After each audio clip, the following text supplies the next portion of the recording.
Yaani Mjeshi, katika siku ulizoniuzi kunikereketa kwenye mtima wangu, my heart, ni siku ya jana.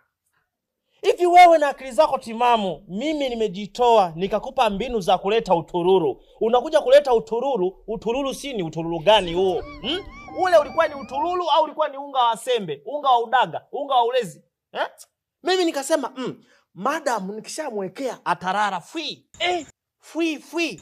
Akishalala nenda kupunguza upwiru. Haya, na upwiru umenikaba koo. Haya, nafanya nini sasa mimi? Masuke. Hivi ukiniangalia mimi, unahisi blangata yangu imesizi au imenoki? Imesizi. Tena imesizi na masizi. Mimi nilikwenda kwa yule daktari.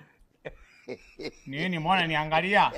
We, so daktari ni dokta. Nani? Dokta kitaalamu zaidi. Nishavorogwa. Na dokta. Nilikwenda kwa yule dokta. Nikamwambia nipe utururu ule ambao kimwekea mtu kwenye chakula analala yo. Nilikuwa nataka nikahekenye. Unaona? Nikahekenye vitu vyangu. Unaonaje yale mapaja? Nikasema hili paja jamani huyu madam.